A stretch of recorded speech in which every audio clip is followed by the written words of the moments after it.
Hey, everybody, welcome to the show. This is TPIM. I start live. I'm your host, TruePowerIsMine. Tonight, got a very special guest. DrRandyShort is joining us. We're going to be talking politics. We're going to be talking geopolitical and probably a little history as well. Doctor, you still on the line? Should be there. All right. Let's just start right on off with Miss Harris and this Joe Biden and Amy Goodwin ripping her down. Well, as you know, Kamala attacked or shut down the discussion on reparations at the debate. And now, and after that, she made it seem as if being bused in Berkeley, California was such a traumatic issue. Yes. And then what happened is that now she's come up in the polls, right? Right. Because she made a fool of Joe Biden, who looks like a Klansman who's had too many facelifts. I mean, notice how faceless. Yeah, he does. But he's a hugger. He looks like he went to Michael Jackson's prosthetic surgeon. Anyway, and a lot of people are mad at that because she made a fool of Joe Biden. I mean, and she made a fool of Joe Biden. She made him look stupid. And all the while, she did several things at one time. She shut down the discussion of reparations, something that we need to talk about. Supposedly, the Democrats interested in psych. She denied that Joe Biden was a racist, yes. Psych. And then she made it seem as if she wasn't for states' rights, psych.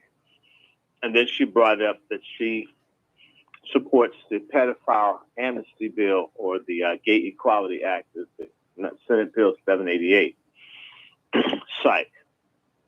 That gay is the new black and there should be reparations for gays.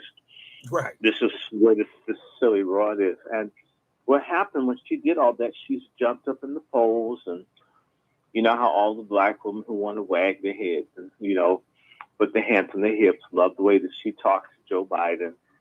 And so now they're looking at voting for her. It's not happening, people. Do you think she people has... like Joe Scarborough and Chris Matthews from MSNBC, and in particular, Amy, I Want to Be a Man from Democracy Never, have outed her as an imposter, Hong Kong, Dollar General black who never was. And, you know, when you look at Kamala's hair, even the way she does her hair, she makes it a little brown. But if you look at the roots, they're black. She doesn't want her hair to be all black because that would make her look more Asian. It would look less like a person with significant West African origin. Because there are other people on the planet that are pigmented. I mean, they're Armenians. They aren't necessarily black people in the sense that we are.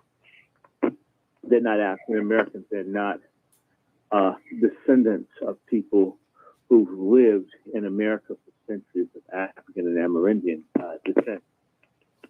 And thank God, Amy, Am I a Man, trashed Kamala by bringing up that she's 100%, well, I should say she's about 75% Indian and 25% white. She didn't give the breakdown, but, you know, her father's like a white Indian mix. Their mother's a straight up dot-wearing Hindu, anti-black, give all the untouchables, Brahmin Hindu. Okay. And that's, so now, okay, enough about us. I have very wonderful friends that are Indian, but they tend not to be, you know, that caste system, which is the longest system of enslavement of black people in history. And right. Kamala comes from the slaveholding caste. What does that say for black people? That broad gets in. What does it say for Negroes? She had fighting forest fires, the white millionaires in the Hollywood Hills and everywhere else. She's an enemy. And so I'm so glad that because the deep state wants this predator who needs a child pedophile safety sticker on his forehead so people know to run whenever a child under age has been sentenced near him. And maybe the people up that they can run too. So they're now after her as the front runner. And it's all going to come out what an awful person she is. Now, let me just do this. If I'm correct, and I may have the name wrong, but I'm going to go back to 1985 when both Kamala Harris and I were at Howard University together. Howard. And she was in the School of Business. And we always thought she was in the School of Business as coon, as stupid, greedy, self-hating. People who never want to stand up for anything. I mean, man, was I right? Were we right? And that's where you look at people's School of Business. In fact, it's called School of B for Business, and it also School for B for Business. And that's true, too. How you do it. Now, going back to 1985, there was a president, if I have his name right, his name, I think was Chris Christian, a Caribbean leader of the Caribbean Student Association at Howard University, who absolutely hated African American guts. And Kamala, more than likely, I'm pretty certain she was connected with the Caribbean Student Association, where they would have meetings and a student union called the Blackburn Center. And they would just talk about how much they hated Black Americans. I know because I happened to be in a couple of meetings. I couldn't believe it. And that's how they are. They hate our guts, man. Not all, but many. Going back to 1985, I was a student in the Department of History. I was a history, Black diaspora, and classic. I'm a Black diaspora major, classic minor. And I remember taking a class with the late cocaine snorting Jamaican historian by the name of Arthur Burt. Yes, I said that about him. And he can't do anything because he's dead. And I was taking Caribbean history. And do you know the students from the Caribbean wanted me out because the Black America is too stupid to learn the history. I didn't belong there. They wouldn't speak to me. They were angry. I mean, they never spoke to me. I mean, I noticed like the segregated school growing up. And, wow, I got more hate from the Caribbean students who, if you're not familiar with teeny tiny developing islands, they just hate your guts, even if you're the nicest person in the world. In fact, I remember them complaining. And I know they're even angry when I got an A in the course. I mean, they just wouldn't speak to me. They would laugh at me. They'd interrupt me. I mean, literally, this actually happened. And forgive me, there are a lot of stupid Black Americans who are supposed to be woke. And in fact, that comes from the little, what the Raymond Captain do from Screwing the Man when the owner's a Twitter. I wonder how he's getting tweeted tonight. Yeah. Anyway.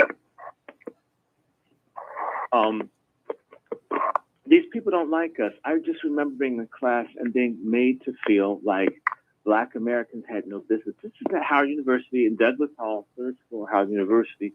And if you were angry because of Black Americans, who they'd always say, Black Americans are stupid, Black Americans are lazy, Black Americans are just, they don't know anything. So I said, you know what, you're right, I need to know more about the Caribbean. They were angry that you took the class. But do you think, Doctor, it was one of those deals, the more... You just don't understand, I get that. In my hometown, no more than 6 blocks from where my dad owned the property that was just off of Howard campus, I'm not supposed to learn about other Black people in the diaspora, says Blacks visiting the country from other places. You know what I'm saying? Yeah. And this is how a lot of these people feel. They not only feel, they act on this stuff. And I'm bringing this out to say to you that this was when I was at Howard. The Jamaicans of her type, in particular the ones that were Asian type, they really disliked Black Americans. Really. They treated you poorly. Okay? All of us were stupid, dirty. I remember some Jamaican Indians who were just like Kamala. They're just like her. And I remember these guys were talking about Black American women. Yes, these Indian Douglas Jamaicans. And they were talking about how nasty and dirty and trashy and whorish all Black women were. And I remember saying, all Black American women, and they were just to show me because I was outnumbered. Yeah, all of y'all whores, all of you are stupid, all of you are dirty, all of you are nasty. And it says, wait a minute, brother. Why do that? And like, I'm thinking you can reach out, and I learned I'm not their damn brother. It says them. Wow. Not me, but them. So let me tell you what happened. I said to him, okay, brothers, I get it. You hate us no matter what, and there's no point in fact, all of these folks from the Caribbean were given jobs and opportunities over the Black American students. This is what the Boule, gay, Luciferian Black elite do, is they provide for all these people from other places, and they say no to native-born Black Americans. And I don't blame the foreign people for getting the opportunities. But this is what our trader people like, who's a good example? Maxine Waters. She's from St. Louis. Has she done anything? Had any hearings on Flint or what happened? No. And in fact, I mean, maybe if y'all offered her a special wig, you could get, a mention when she's on the floor of the house. But isn't Maxine Water from California? No, she's from St. Louis. I mean, but isn't she a representative from the California region? region? Yeah, but doesn't she give a damn about her hometown? No, she's fighting for Mexicans. Right. She's fighting for folks to bring kids up here so they can get sodomized. Right. And she can't care about people in Ferguson. She can't care about people in Clayton and the other towns. Because those people would never elected her. Are you kidding me? They would never elected her. Let me just keep moving. So I got mad. I says, wait a minute, brothers. I said to them, why do people go to the Caribbean? In as much as since all Black American women are whores. Right. And they says, because we have nice beaches. I said, we have beaches in Hawaii, beaches in California, beaches in Florida. We've got more coastline mileage than you have land mass. We got beaches here. Exactly. It says, well, we have nice hotels. It says, we have more hotels than you have. I said, we've got drugs and alcohol, too. And whatever it is you have, we've got more of it. We have, 3.6 million square miles, right? You guys are chump change.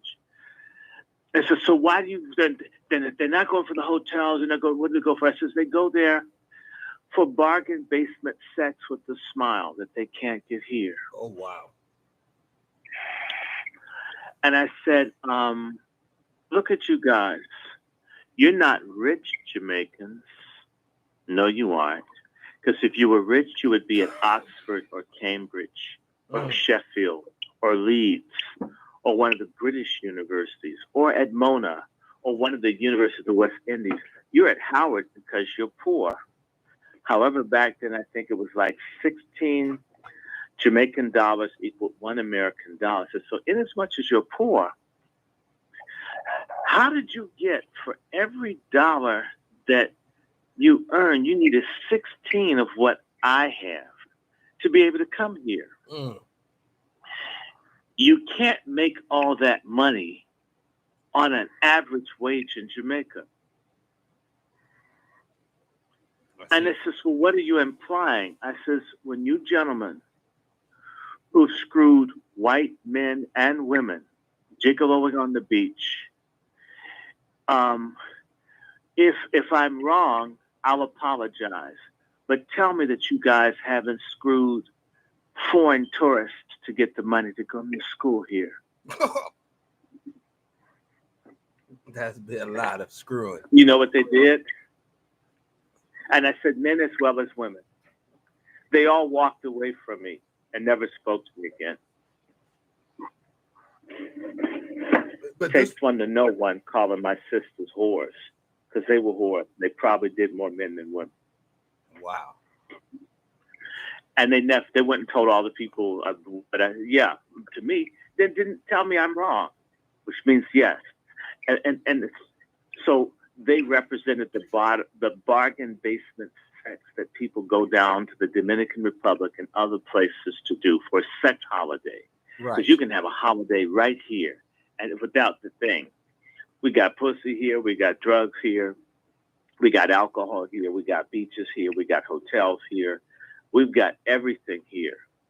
And I told them, when they get prostitutes here from blacks, we don't smile. We might do it, but we're not happy to do it. You have to do it with an accent and with a little bit of banana, coconut, and mango between your teeth. With the smile, you do it. And here I thought we was going to have a monetizable show. But that is so true. Is that we don't have the level of poverty or desperateness that a lot of these third world nations unfortunately have. Even if we did or we did not, all I was saying is, if we were brothers and sisters, why hate and judge us for what our problems are, right? Right. And by the way, this is a game that Kamala and these other Caribbeans play. They talk up the blacks who are broke and dysfunctional, but they cut the throats and they hate the ones who are intelligent, that work. Trust me, work a job. Put 100 knives in your back and destroy you so they can bring someone of their own group in the job. Mm. And by the way, the little stupid Black Americans, actually, they don't even think that they're people. We have a lot of retards in our community, moral, ethical retards. They never can band together. And now it's not even for sex because they're all swirling. But why do you think they cannot band together? They never see the purpose of coming together. They never see it that it's survival. We've got to do things as a group, as a collective, or we're going to get wiped out. And these other people that come here don't like us. Do you really think the people who have Ebola that are coming here from the Congo mind if they sneeze all over black folks in church, as long as they don't have to be back where they came from? Do you really think so? Yeah, but how would a person with Ebola make the journey is my question. I think they brought them over here to let them loose in our neighborhood. Like a biological weapon? Why not? I mean, you have a bunch of foo-foo eating typhoid Marys in all of our communities. Well, they won't be there for long. Ebola kills rather rapidly, and you know that we do have a patent. That's a general idea. I think that would stop the interaction, though, between the races. You know, if people started coming down with Ebola, people will have more of a reason to stay away from black folks, I guess.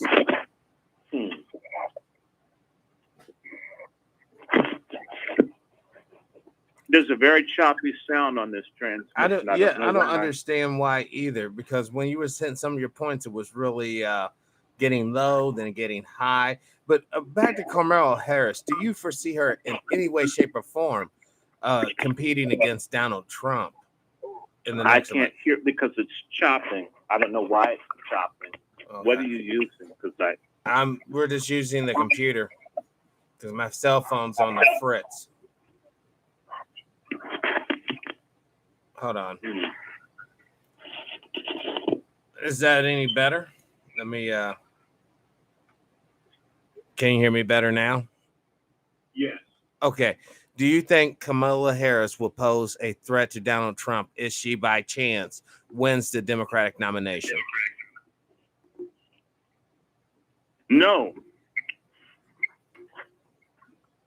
No, that she is. I mean, because you have to admit, the country is being very polarized with all the news media against Donald Trump.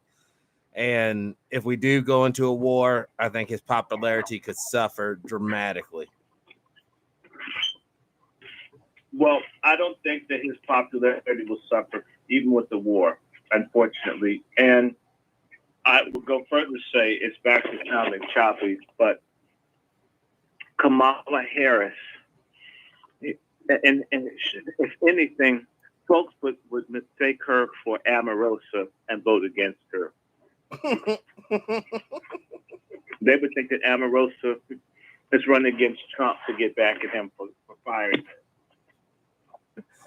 Now, you know, what about Bernie Sanders? Do you see him as a viable candidate on any level?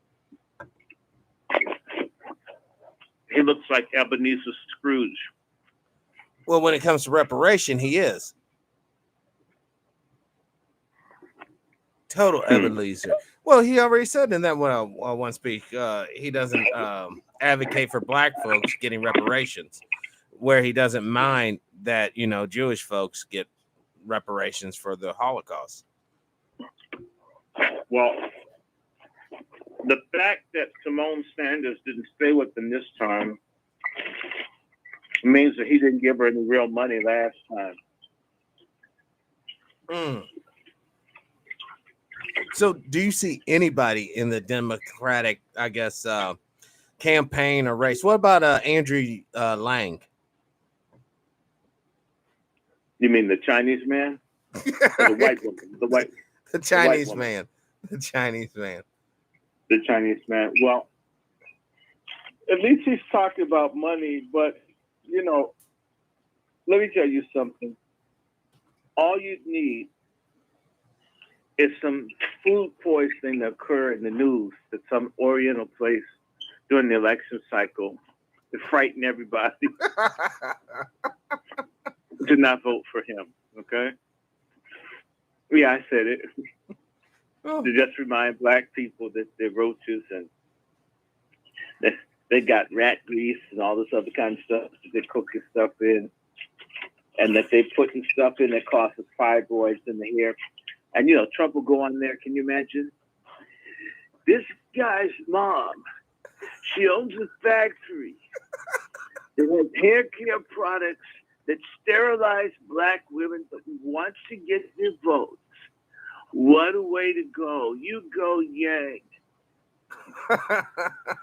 Can you imagine him doing that? How many black folks would be mad?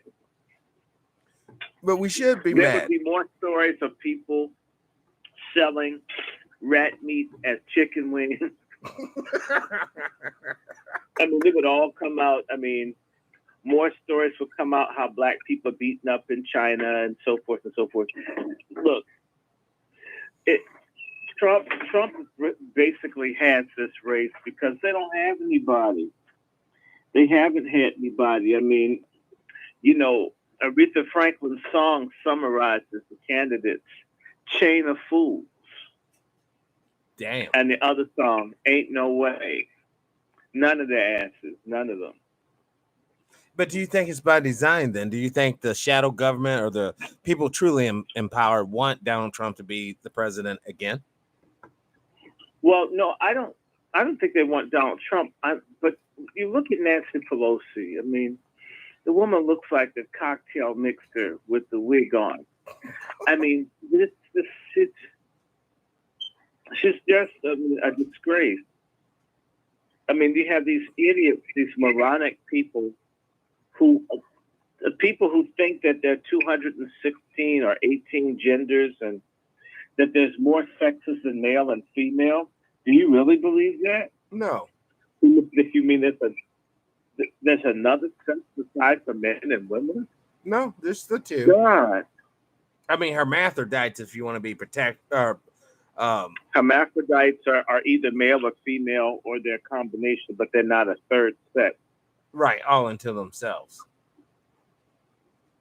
Because no, and if they have something removed, then they can be a male or female, but they're not a third sex. Well, it's disingenuous because, for one thing, we all know what the devil's here to do. He's here to steal, lie, and deceive. Lie about history, lie about the way the economic system works, and then lie about your social status. That's where we're at. Mm. Now, do you see a point to where, like, I was talking to somebody the other day about the fall of church membership. We were talking about black churches in particular, but it seems like as we get farther away from spirituality, we get closer and closer to total destruction.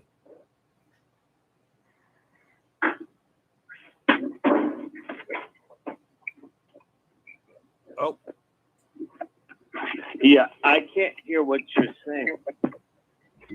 hold on, let me. Is that a little bit better right there? Yeah, but if it chops up like that, I can't hear what you're saying to me. Okay, well, I said basically it seems like the farther we get away from religion or spirituality as a nation, it seems like the closer we're getting to total destruction. Well, I wouldn't disagree with that. The only thing I would say is that we've been on this path for a long time, and it just accelerates incrementally of how quickly we're getting there. So you're saying like it seems like the world's coming to an end bit has always been with us, and we're just basically getting more information because of like the internet or whatever? No, I'm thinking that things accelerate over time. It's sort of like a country is a lot like a piece of meat in your meat section of the store. When it gets closer to the expiration, the meat begins to go bad faster. Mm. And there were so many times you can put dye and meat glue on it before, people can see this stuff is old. Mm. Well, I mean, I that's sad that you mentioned the meat glue. Many people aren't aware that a lot of the food products made in the United States is made with GMO, and it's also made with gluing scraps of meat that fell on the floor into your pork steaks, into your roast and whatnot. And it's terribly, terribly sad that the slop they feed the American public. Speaking of which, what is your opinion on the state of California giving illegal aliens, one, free medical care, and two, potentially the right to vote by issuing them driver's license? They already had the right to vote, and they were already getting the free medical care by showing up in the emergency room. And they stick together. They steal together and help each other. It's not like how Maxine Waters turns her back on the poor blacks in California. They help each other. In fact, look at how their leaders are fighting for rights for people who don't even belong in the country. And yet black leadership, at least so-called elected leadership, won't even stand up for people who are lawful, naturalized, born American citizens that vote and support them. Well, so they've always gotten it. There's nothing. The only people in the country stupid enough to go for this are black folks. I mean, this is why I just denounce stupid people so much. Stupidity is an evil. It's evil to be dumb. It's evil to not know your ass from a hole in the ground. Well, I want to touch on what we were talking about earlier, reparations from a Christian's point of view, and why it's important that we don't let that issue just go to the wayside. Could you kind of explain to people why, if a person identifies as a Christian, they should be for reparations? Well, the Bible in the book of James talks about people who've been cheated out of their wages for rebelling and tearing up the rich people that didn't pay them. So it's implied in James. I think it's James 4. In fact, let me get a Bible so I can read it to you real fast, because all these little coons that go to the church with these preachers, little predator preachers, the ones that need jets and all this stuff, and never do anything relevant in the community, and they always want their birthday and anniversary. I mean, what does your uh, bootleg marriage have to do with people celebrating you in the church? I mean, especially when your wife is uglier than Groundhog Day, and and your kids are vicious and don't like coming to church, and folk have to celebrate you. You don't even know why you're married with the person. But anyway, let me get this, and forgive me from reading from the NIV, but that was the easiest Bible for me to find. And let me go, I'm gonna dig up. I'm in Galatians. Hold on 1 second. Let me get this. And it's very clear that you're supposed to pay people. And if you don't pay people, you're going to have problems, okay? Mm-hmm. That's what it says, okay? And by the way, people say this is the word of God, except when it comes down to money and when it comes down to sex. Mm. People love the Bible until it gets into sex and money. Then all of a sudden, well, I don't think you see that. Even when you show them the chapter and verse. Because people are in denial. No, people want to do the nasty stuff they want to do. And they like it, if it tells you about how you're going to get blessed, they're good. Let me see where, okay, actually it's not James 4, it's James 5. And it reads, "Listen now, you rich people, weep and wail because of the misery that is coming upon you. Your wealth has rotted, and the moth has eaten your clothes. Your gold and silver are corroded. Their corrosion will testify against you and eat your flesh like fire. You have hoarded the wealth in the last day. Look, the wages you failed to pay the workers who moved your fields are crying out against you. The cries of the harvesters have reached the ears of the Lord Almighty. You have lived on earth in luxury and self-indulgence. You have fattened yourselves in the day of slaughter. You have condemned and murdered innocent men who were not oppressing you." It makes a reference to the fact that people who don't pay, God's after. And it's not like man where they can kill you, but you have an afterlife. Right. If God is angry at you, you go to hell. It's almost an admonition not to go to hell. There's another story, a wonderful story of people not paying reparations that's talked about, which Lazarus and the rich man. Lazarus is a broke brother who can't get a job, who has no medical care, is homeless, who is nearby the house of a super bushy boule group of folks who have they shop at Austin Teeter and Costco and Sam's Club, and and they're having Dungeness crab every day as dude is being eaten by flies, maggots, and licked by dogs. And you know what happens?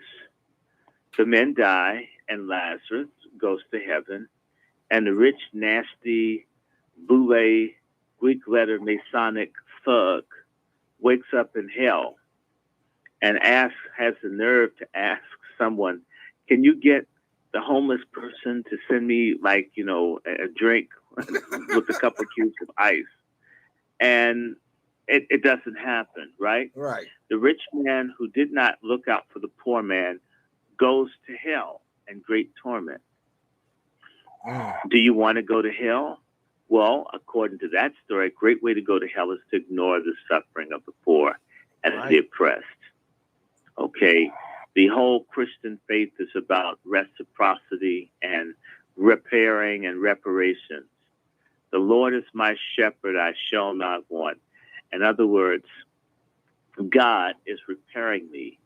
I will not be without anything, right? Right. He causes me to lay down. He gives me peace, right? So he repairs my mind with peace, still waters, so I don't have certain problems, right? Right. He anoints my head with oil. Well, you don't have any oil, so you're being repaired with oil. In fact, What does that mean? Because he's speaking as a sheep. Sheep, when they eat close to the ground, they get bit sometimes in the face by scorpions, snakes. So the oil is a medication. It is a treatment. It is repairing something that has been harmed by a snake. United snakes at that, right? Right. Preparing a table for you in the presence of your enemies, that's preparing you. He restores my soul. He repairs my soul.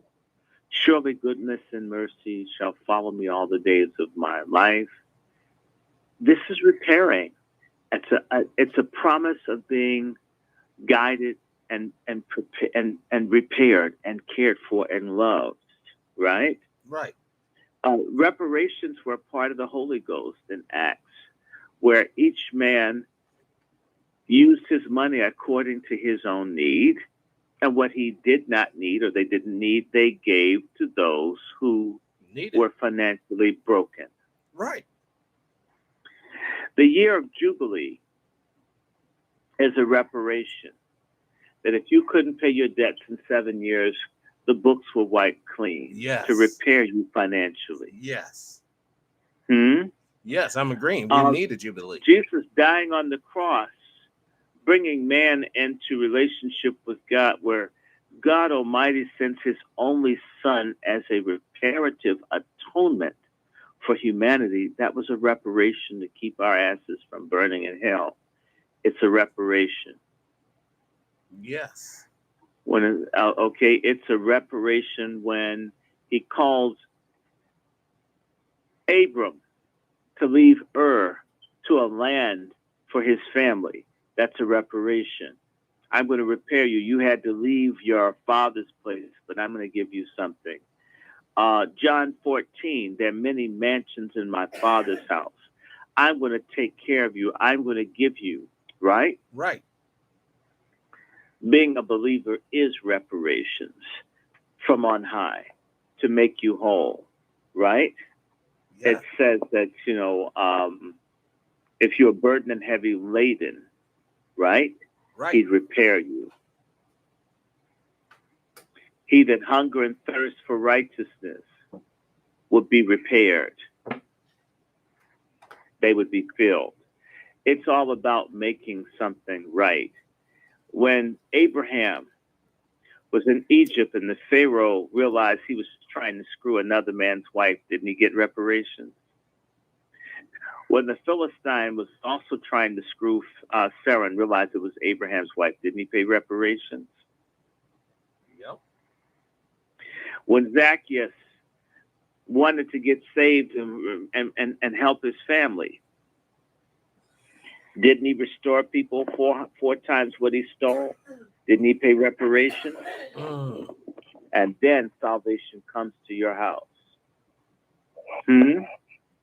With that being said, didn't Jesus do reparations for Martha and Mary when he called Lazarus from the grave? Yes, he did. It's all about repairing people. The Christian way is repairing if you're actually practicing, not this little bullshit Crisco oil, or should I say lard for unsophisticated Negroes. Lard, bogus religion where people sing for 15 hours and then they give like 2 minutes of scripture. That has nothing to do with it. I mean, that's basically like a diabetes, arteriosclerosis social club. That's not Christianity, fools. Man. So how did the church get subverted then? I will send wolves will be among you. The Acts of the Apostle talks about false teachers.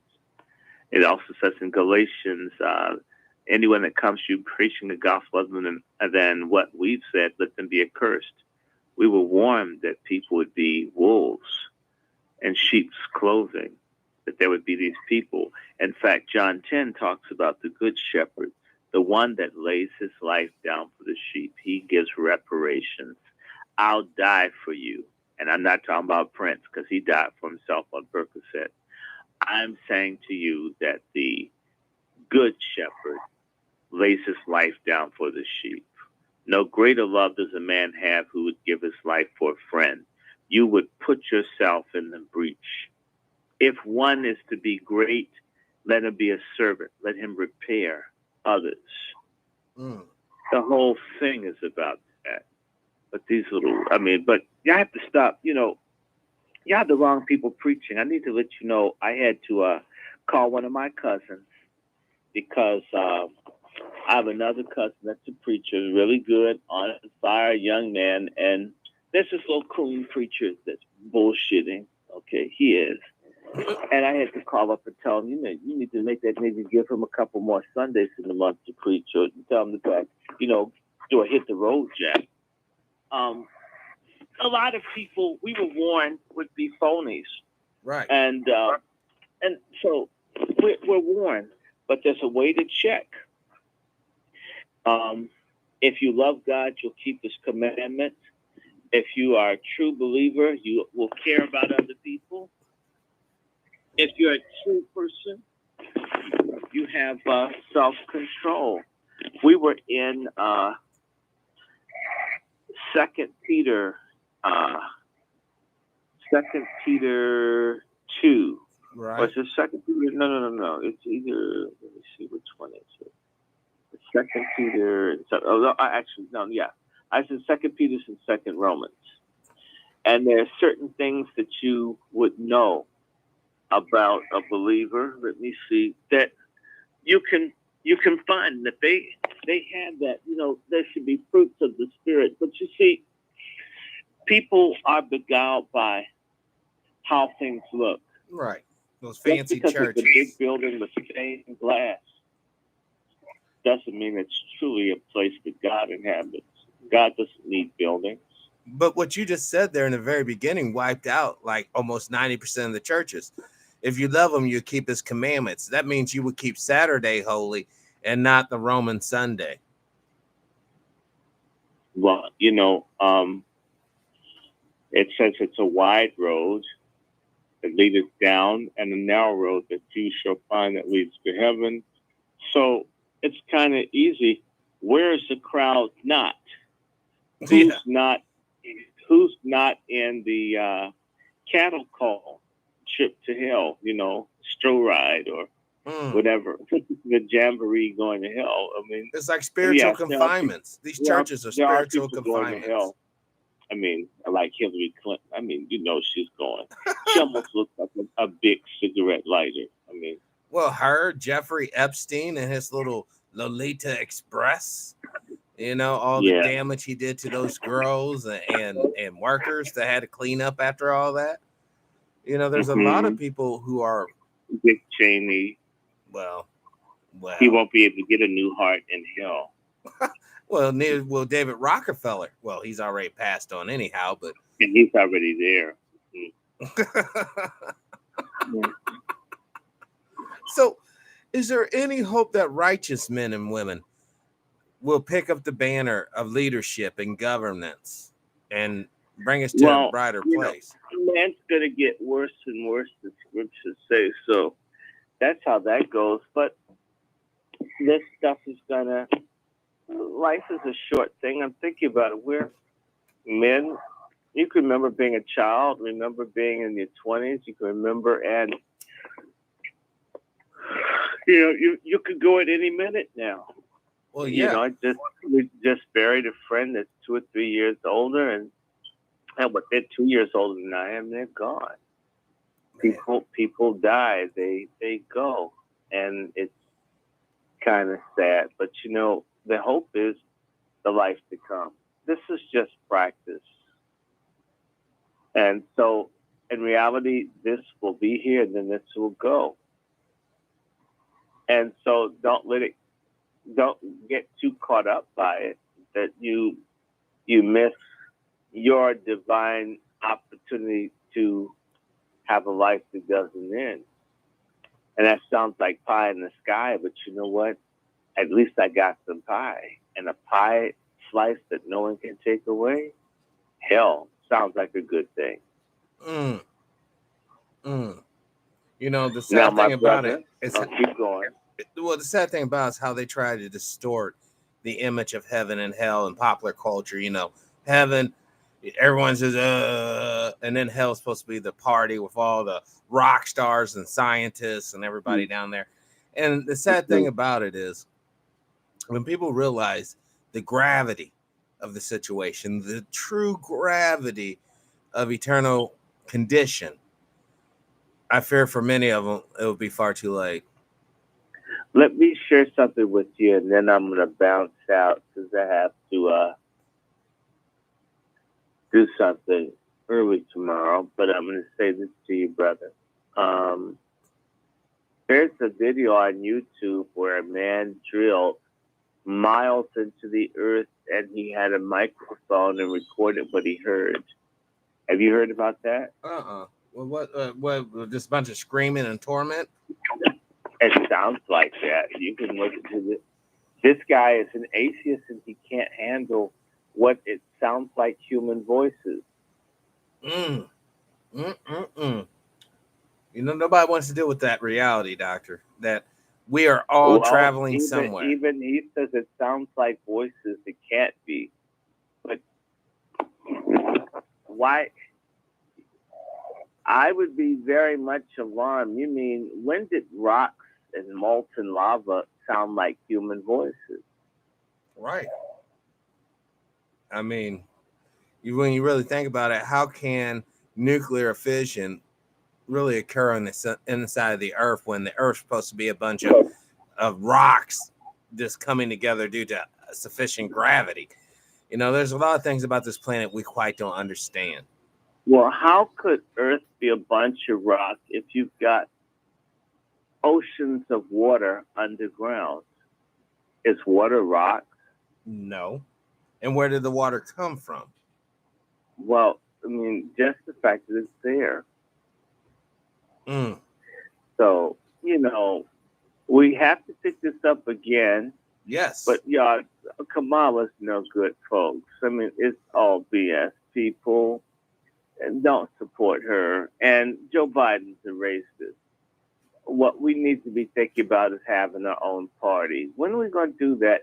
How folks say, well, you support no census. Well, I'm asking you, can we come together and have a black party, please? I would join. Yeah. But I don't get folks that they won't do that. So the option is just to go back to the Democrats. What? And I'm independent. I'm in neither party, but I might just join one just to be able to be in the primary. Not that I worship, because I don't. I wish we had our own party. You hear me saying, and I really mean that. Doctor, I tell people I want our own party, and our own everything. We could do this if we really wanted to. If we didn't have 60-something million deaths since 1972 through abortions, we would probably have the numbers to have a viable third party. We still have viable numbers for third party. Yeah, I don't believe the census.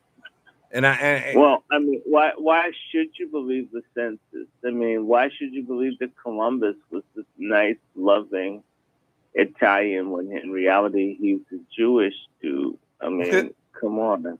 Yes. I remember our discussion about history. There's a lot about history I do not know. And I will research and I will learn. All right. I mean, all I'm going to say to you is that people have to,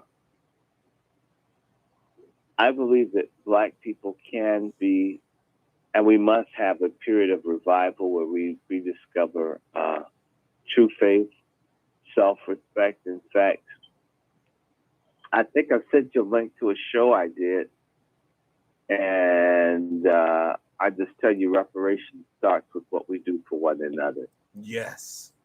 And that will be the beginning of us coming together and getting out of this. It can happen, at least for critical mass of people. So let me sign out here for now. I'll come back with you, brother. You count on that. All right, brother. I appreciate you. Peace and power. Good night. Bye. All right, yeah. That was Dr. Randy Short. Great information. Very powerful show. But yeah, I am dog tired. It's 1:15 in the morning. I gotta put in more work tomorrow morning. down at the house rehabbing. I'm just going to sign off now, y'all. This is TPIM SR Live. I'm your host, TruePowerIsMine. Today's date is July 3rd, 2019, the year of our Lord. As always, live your life with integrity without hate, envy, or greed. Brothers and sisters, let's try to be kinder to each other. Peace and power. I'm out.